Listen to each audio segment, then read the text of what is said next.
Welcome, everybody, to the ShopNotes Podcast, a weekly woodworking podcast. I'm your host, Phil Huber. I'm joined today by Logan Whitmer and John Doyle. As always, it's episode 37. And on today's episode, we're going to be talking about the improvisation of woodworking. So let's get started. This episode of the ShopNotes Podcast is brought to you by Woodsmith Magazine. Woodsmith Magazine has been the trusted source for all your woodworking information for over 40 years. From tips and techniques to furniture projects to shop projects, you'll find it all at Woodsmith Magazine. Subscribe today at woodsmith.com. So shout out a wood and a project and a location. Go. Right. And a go. style. We're working improv. Yeah. It's beat style woodworking. I'm calling mockery if we're doing improv. More I think John's the Wayne Brady. Yeah. Here's where I'm going with that is I'm working on one of my Christmas presents, and I'm inspired by a couple of different plans. I've kind of smushed them together and now pulling them apart into something totally different. Along with it, I'm contending with the joinery decisions that were made in the plans and whether I want to freestyle off of that or go with it. So I know, Logan, you want to take yours in probably a little different direction, but in my case, the project that I'm building is out of plywood, and both of the plans that I've been inspired by are essentially just attaching the plywood panels with glue and screws, or possibly dowels in a couple of places. And so my question to you is, when do you kind of riff on that and then maybe use a different style of joinery? So we're talking about the thing you were building in the shop the other day without saying it, right? Right. Yeah. Okay. Which is funny because I sent the picture to my wife because I'm like, hey, this is actually really cool. Like, this is something I could see us using. And she was very confused by the picture because I happened to snap it while you were talking about something and pointing at the picture. And she's like, the picture he's pointing at's tiny. I'm like, no, look at the big picture. Like, but anyways, so when do you? I guess you're asking when you up the joinery game or when you change it, right? Right. So like the two plans use screw and glue. That's totally legitimate. I get that. But I ended up going with dados and rabbets just because I like the confidence of being able to register parts in the place where they're supposed to be. Yeah, which I guess that is where I make that decision is there one joint that is better than the other for this application? And I think from a strength standpoint, glue, screws, dowels, and rabbets and dados are all pretty much on level playing field, right? Sure. But where you get the heads up in using dados and rabbets, like you said, is that positive registration. You know everything's going to snap together, right? Yeah. Kind of, after sanding and beating on it with a mallet. Sure. So I guess that's where I make that decision. The only other time I would potentially change the joinery on a plan or on a project is if, from a design standpoint, I think a different joinery technique is going to look better, or if it's just I don't want to mess with it. Like, honestly.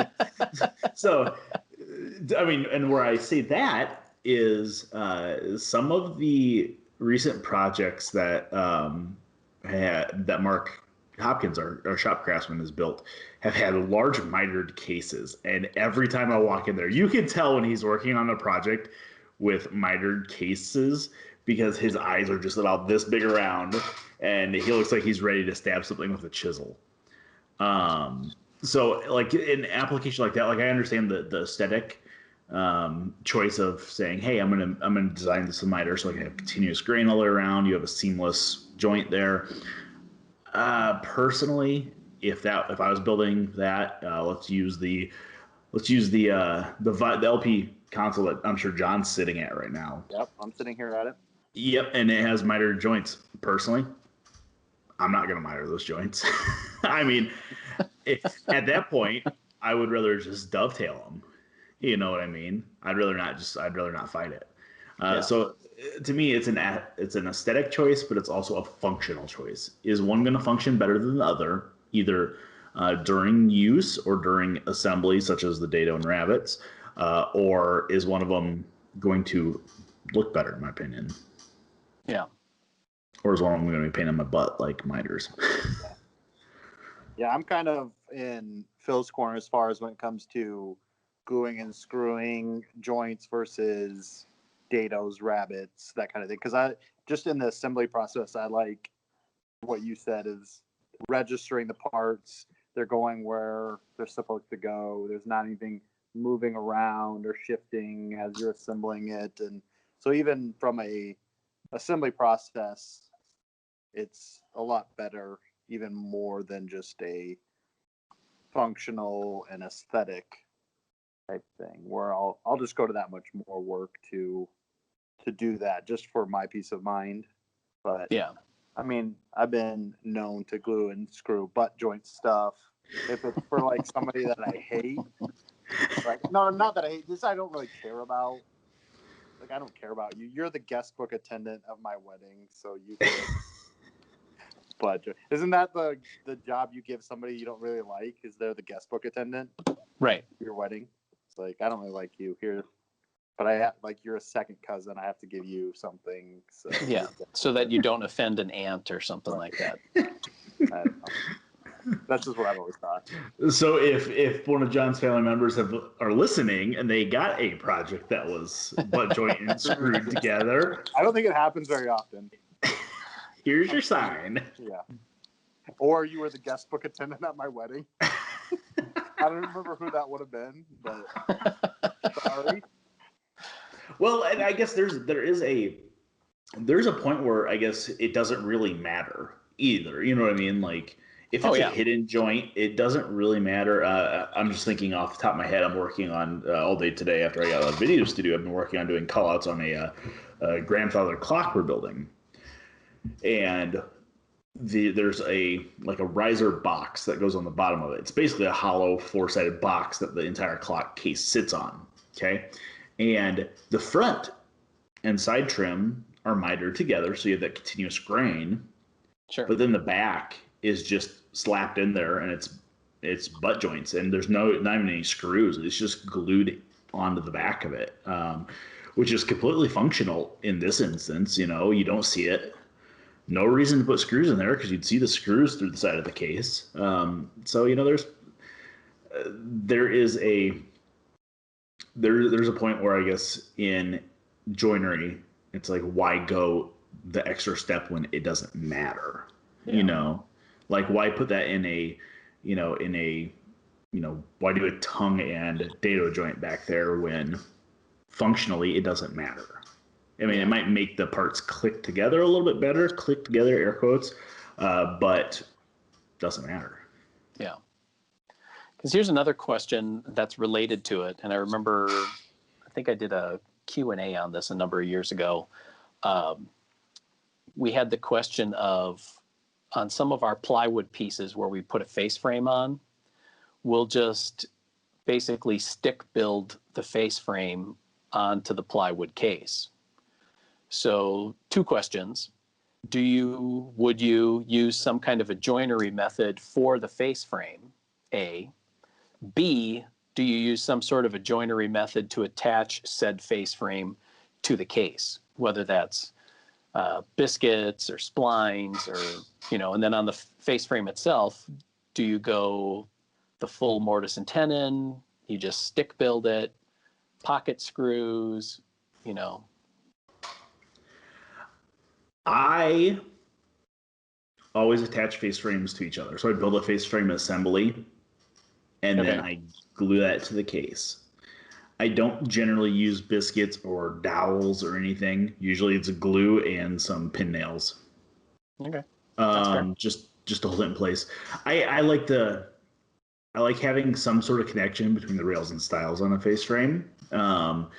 Whether that is pocket screws, which tend to be my go-to just because it's fast and easy and you'll never see it, right? And it's going to hold together just fine once everything's glued on. The only instance I guess I would do a mortise and tenon on face frame would be for my own. Like if I was building something, I'm like, hey, I want this to be, true to the original. If I'm, copying something or making a reproduction of something, that's when I would maybe do that. And that would be only for my own peace of mind, not necessarily for any functionality, because I think once it's on there, it's on there. But I do like having that mechanical connection between the rails and stiles, because if you do grab a piece of trim and rock it and it would break off, I feel like you get a little more strength holding onto the stiles than just glued onto a shelf. Sure. Yeah, I'm probably the same way. Just like glue the face frame to the case. I don't necessarily pocket screw the stiles or the rails onto the stiles unless it's like a wider piece, and then I'll stick a pocket screw in kind of where it's hanging out, where like you were saying, where you might grab it and it kind of twist and pull away. I might, throw a pocket screw in there. But other than that, if it's glued to the case, it's pretty solid, so I'm not too worried about it. Not going anywhere. So that being said, like, these are decisions that you can make either before you're building a project or in the course of making a project. And that's where the topic of improvisation comes, is that it seems like,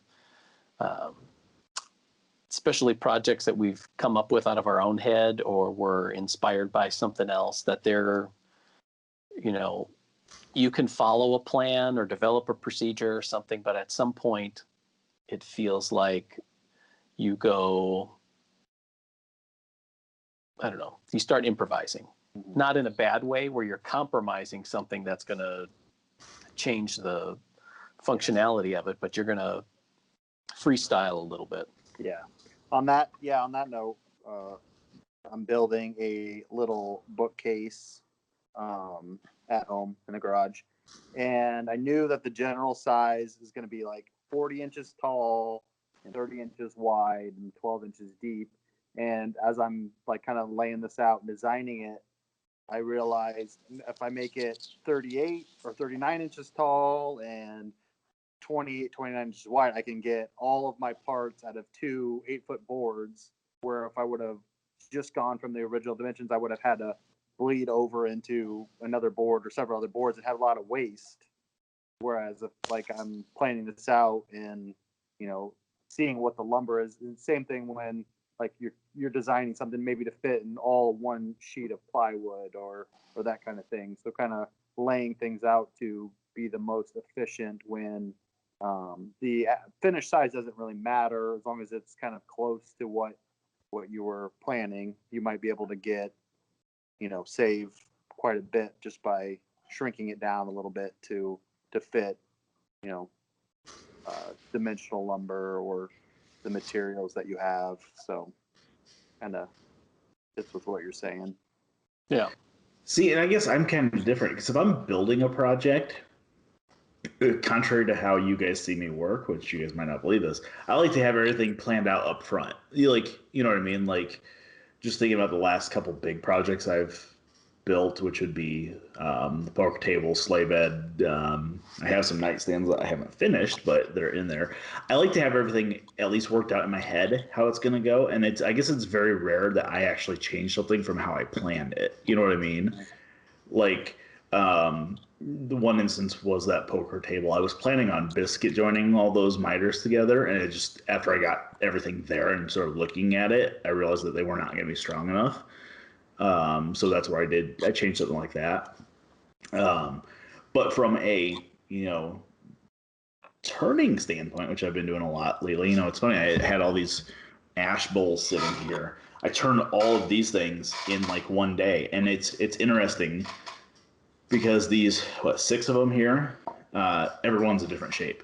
It's kind of like you're kind of designing it on the fly as you're turning. And now, as somebody that turns often but not daily, I guess I don't know if I would say I'm trying to find a shape that I like for these bowls, because everyone's, I mean, you know, we got a weird one here with a OG on it. We got just some squatty, weird looking ones, you know.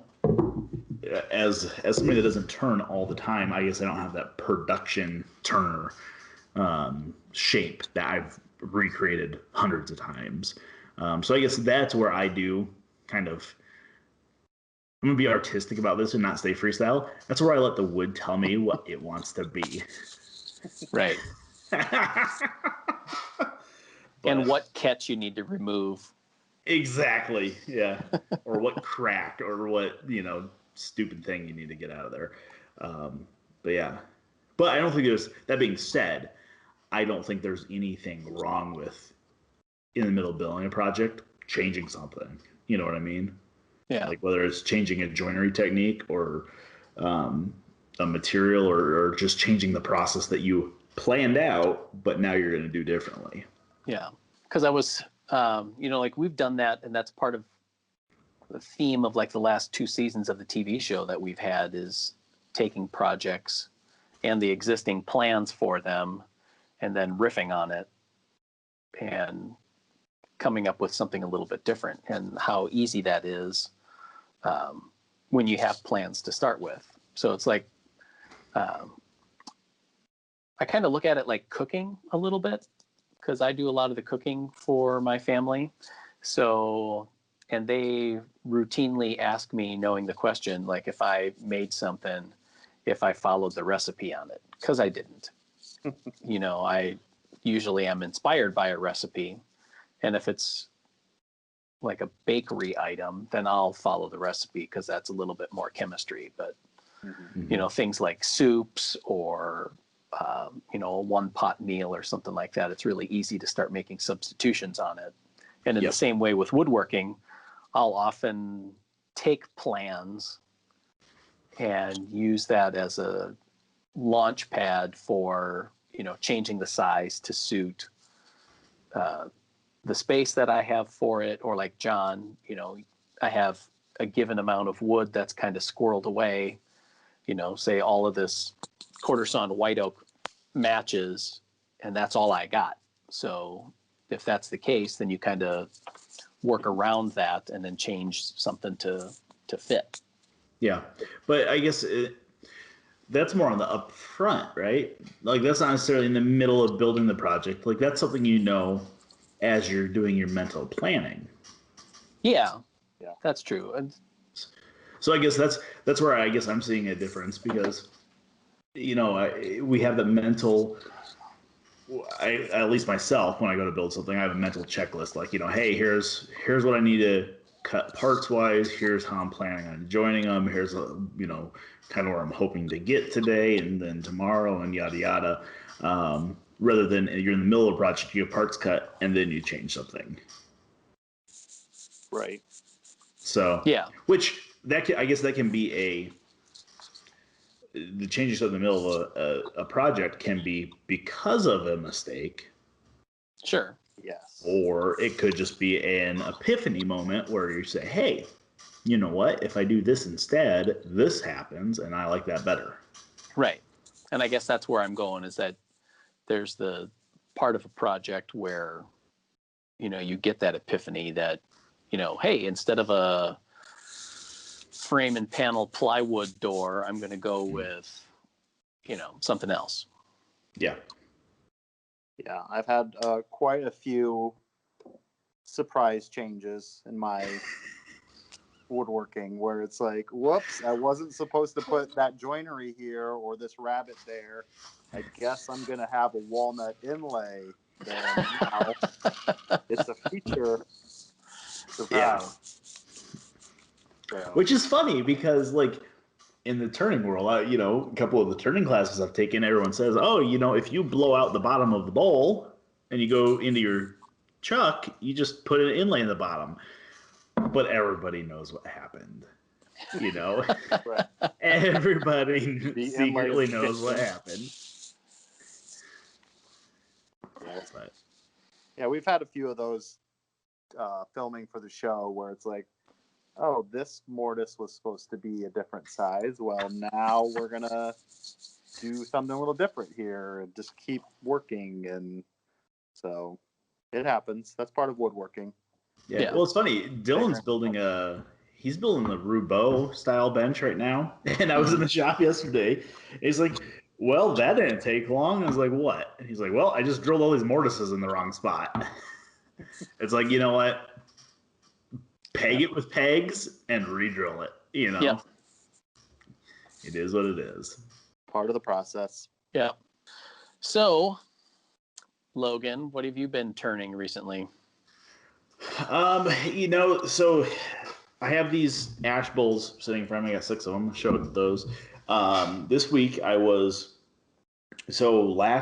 Friday I took off. That was before we podcasted, or that was after we podcasted, right? Yeah. So I took Friday off, and one of my arborists that I work with, he had a beautiful cherry log for me to go mill, and a bunch of other logs. So I went and did that on Friday, and part of the cherry tree that was left there was a couple of stump sections. They had cut them off the stump already. They were just kind of laying there, and they were really burly looking, like not like John and myself, but like they had some really cool grain. So I cut those into some bowl blanks, and after we were done milling that day, and brought them into the studio this week and turned a cherry bowl for our video edition subscribers, which I think was kind of cool. It was just kind of showing roughing a bowl blank, which is what these are. So these are much thicker than like a finished bowl will be. These are about an inch thick or so. But before I jumped on this call, I was doing some research because one of the things that this arborist asked me was if I could make some duck calls for him out of this burly cherry. And I was like, Sean, I think I could probably do that. And he called me today and said, hey, I'm going to drop one of those slabs off with you. I'm like, well, you realize it's going to take 2 years for this to dry, right? Like we literally just cut it last week. But then I started thinking there has to be a way to get a 2x2 blank to dry. So I was doing a little bit of research. Microwave. Well, I've tried that once in our old video studio. Yeah. And I mean, yeah, you can do that. But what I have found is a lot of turners seem to have very good luck using denatured alcohol. So you basically take the wet wood, you submerge it in denatured alcohol for 48 hours, and then you pull it out, wrap it in like a brown paper bag, and put it on the shelf for 4 weeks. And supposedly it's perfectly dry when it's done. I don't know the chemistry behind it, but there is a lot. The alcohol somehow displaces the water, right? Also, you can boil them. So if you take this bowl when it's green, drop it in boiling water for a couple of minutes, the boiling water ruptures the cells within the fibers of the wood, and then the water that is in those cells seeps out into the fibers between the cells, and it evaporates much quicker and easier, I guess. So there's all this fascinating techniques that these turners do to get green wood dry quicker. So before I came down to jump on this podcast with you guys, I'm researching where I can buy denatured alcohol in bulk and hopefully not get the EPA called on me. Yeah. So Right. yeah, And still be able to fly. Exactly. So, so that's what I've been turning this week. I got some more milling to do. I did some more milling last week and have some more to do this weekend. Some more salvage opportunistic trees, I guess. I did a big curly maple log last week, and I got the rest of that to do this week, which will be fun. So, yeah. Got some paying jobs there as well to mill. So it's been a lot of milling and turning instead of projects, but I have to get back on the project bandwagon here shortly. But Chunk of Trunk LLC is doing really well, sounds like. Chunk of Trunk LLC is working out great. No, it was funny because, and this is surprising to me. And this, I guess, we had last week we had a listener question asking about, hey, well, I can't find a sawmill in Houston, right? I sat up I set up my sawmill in Cedar Rapids at my grandparents' house Saturday morning. Before I even had it unhooked from the truck, I had 4 cars stop and say, "Hey, did you guys rent that?" I'm like, "No, I own it." They said, "Oh, I need a business card because I have been looking for weeks." I mean, literally 4 cars within the first 15 minutes said, "I've been looking for somebody to come out and mill these trees in my yard so I can make something out of them." Which is it's kind of odd to me to hear that, because I mean, around us in Des Moines, there's a dozen sawmills that you can bring stuff to and come out and get them. So kind of interesting. So it kind of puts maybe some of the other locations in the U.S. in perspective, where maybe there aren't these mills around, or there are and people just don't necessarily know how to find them. Right. I think that's probably more it, that how many woodworkers know about portable sawmills. Yep. And B, how many in the general public do, or where to look to find it, Yeah, because I will say that most of the 4 people that stopped, and then I went out to look at their trees, one of them was a woodworker. 3 of them were not. Yeah. So the 3 definitely did not know where to look. They were more, which I love seeing this. They were more of a, hey, this tree I grew up with, I've lived here for 50 years, or my parents have lived here for 50 years. Now I do. This tree I grew up with is now down. I want to salvage something out of it. And whether they're going to make something or they're going to have something made for them, it just is it's a fun thing to see. That's what I like about it. Oh, yeah. Yeah. So 2 years from now, they're going to be calling you, "Hey, can you make something out of this wood that you milled 2 years ago?" Maybe. Hope not. I didn't think that one over real well. Yeah, they'll find you. Yeah. So what's Cedar Rapids like now? Is it looking better? It is getting better. So the reason I went out last weekend is because my grandparents' my grandparents happened to live 2 blocks apart. So their small neighborhood had been picked up, at least the first round. So the first round of debris was taken out to make room for the second round of debris that was still in people's yards, So it's still a mess. And I thought about that. I was like, I should have really brought my leaf blower to clean up the street after I'm done milling, ain't nobody caring right now in Cedar Rapids. Like, The next derecho will blow it all away. yes. Yeah. I mean, at this point, people are in Cedar Rapids are just hoping that the piles are gone before snow hits. Oh. So, because, I mean, you figure all this brush is on the sidewalk, which for those listeners that don't live in a snowy climate, when you snowplow the road, it ends up in your front yard, basically. I mean, it ends up piled on the side of the road, which happens to be where all the brush is right now. So it's going to be a real mess if they don't actually get it cleaned up before the first snow hits. But I would expect they will. Yeah. We'll see. But it looks better. It will take a long time. I mean, the landscape changed completely. Oh, yeah. No more trees. So, yeah. John, what have you been working on? Well, after being stuck in the house all last week with the kiddos and remote learning school, I was pretty bored. So last weekend was really nice outside weather-wise, and got out to the garage and I was working on the playhouse that started back in the spring, putting on some railing and stuff there, which were the kids were excited about.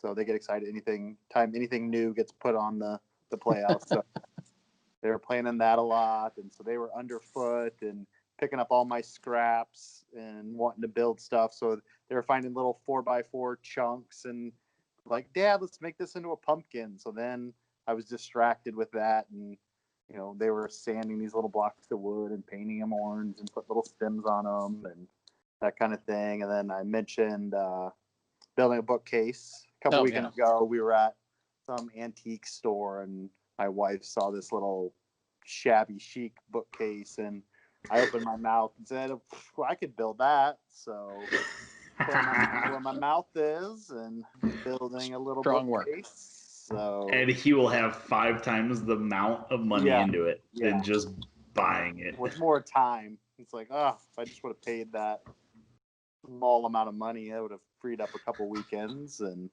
I've been working on that a little bit. And today I found, you said Dylan was, building his workbench. It's all out of salvaged timbers from a building here in Des Moines, Douglas Fir Timbers. And so he had all these little cut off chunks that he probably 12 to 18 inches long of Doug fir.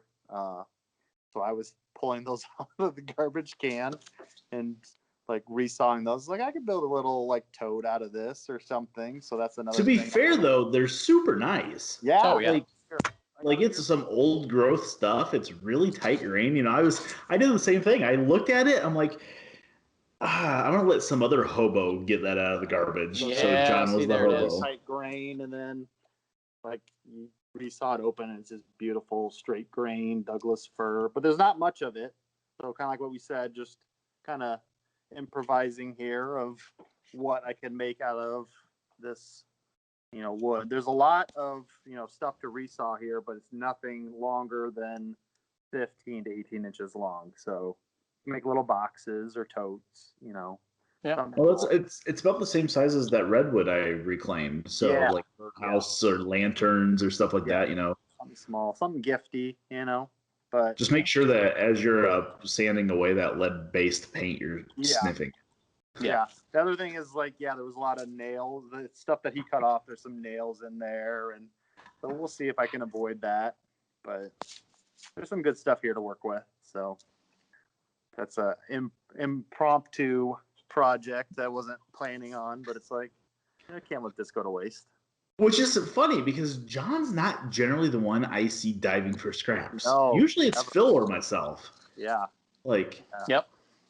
I mean, I'm not the one. I'm not the one that edge glues plywood together. Raise your hand if you've ever edge glued 1/2-inch plywood together to make wider panels.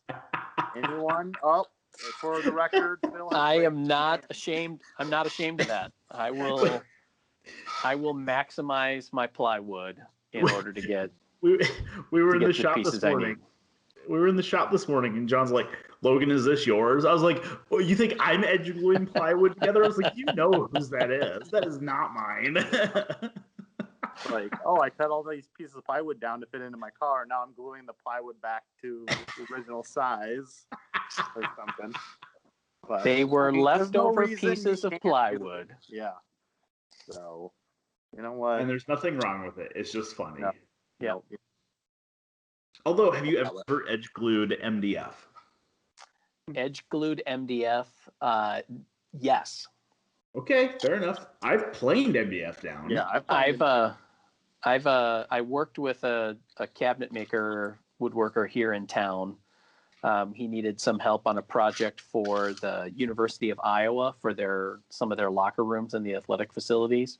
Mm-hmm. And, most of it was architectural woodworking. So it's wall panels and, decorative things like that. But he had several sections of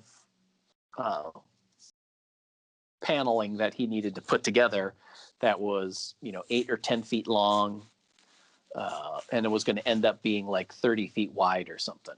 So some of those pieces we ended up putting together, and it was MDF core plywood, because to get the highest rating on it, you have to have MDF core so that it's flat. Yeah. And to get it the width that we needed, we edge glued it, which kind of blew my mind. But he edge glued it and then used biscuits, and it looked great. So okay.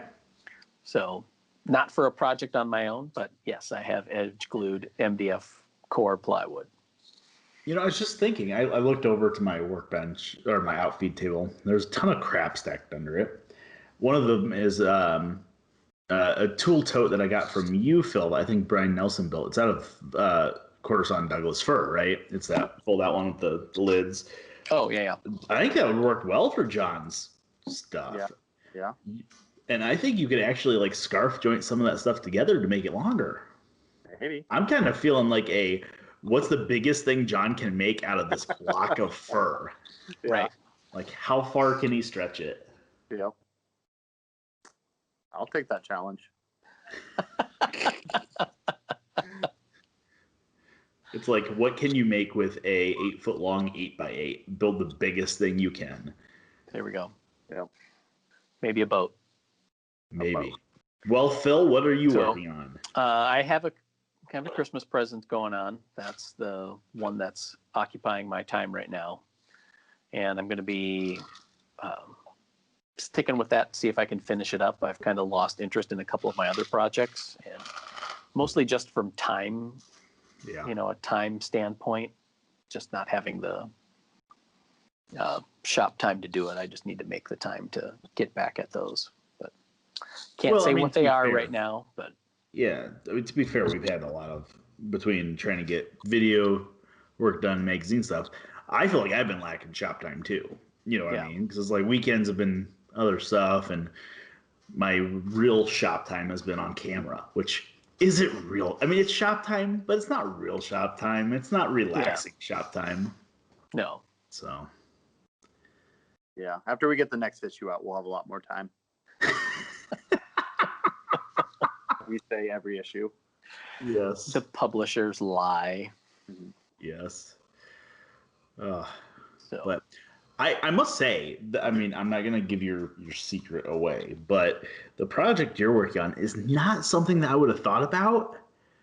But it's like, it screams very like 70s outdoor life to me, is kind of what it screams to me. And I really like it. And I have a feeling, I showed my wife, and she's like, when she finally understood what the picture was, she's like, oh, that's cool.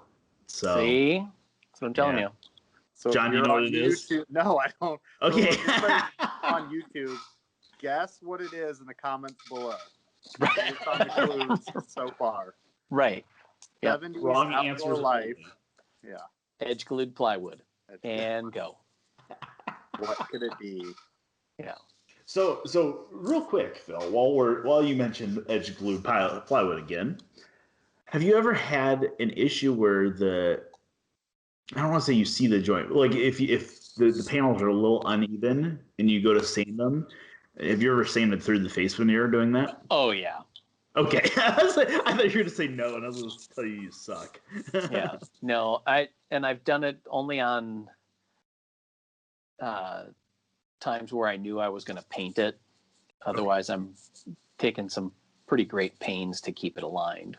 On 3/4 inch plywood, I'll sometimes use biscuits for the alignment of it. Sure. Otherwise, it's just really careful glue ups and knowing what's your good face. Sometimes the plywood will vary in thickness even within the same sheet. Mm-hmm. And if that happens, then I know that the offset joint, as small as it is, will be inside or on the bottom or something like that. Sure. Okay. That makes sense. Yeah. So you're gonna paint this, obviously? Yeah. Since it's going to be kind of living its life outside, I'm going to use some of General Finishes milk paint. Okay. Okay. A couple of different colors. Outside 70s life, outdoor life. Edge glued plywood. Edge glued plywood. I mean, would you say that's an accurate description of it? Yeah. Like, I feel like it's like very 70s Boy Scoutish, which is super fun to me. Like, it's Boy Scouts. Now it's pretty much giving it away. Right. I'm gonna flip through all my old Boys Life magazines. It'll be in there. It's in there. It's is it a hoverboard kit? Yes. It uses 3 squirrel cage motors. Yeah. Okay. Mm-hmm. I see. Yeah. There you go. All right. If you have any questions, comments, or smart remarks for us here on the ShopNotes Podcast, we'd love to read them and hear what you have to say. Otherwise, if you're wherever you get your podcasts, please give us a good rating and a review to get this podcast in front of other woodworkers. If you don't like listening, you don't have to. So There you go. Thanks for joining us for another episode of the ShopNotes Podcast, and we'll see you next week, everybody. Bye. This episode of ShopNotes Podcast is brought to you by Woodsmith Plans. You'll find nearly 1,000 plans covering everything that you'd want to build. From furniture projects to gift projects, kitchen accessories, workshop projects, and jigs and more. Find your next project at woodsmithplans.com.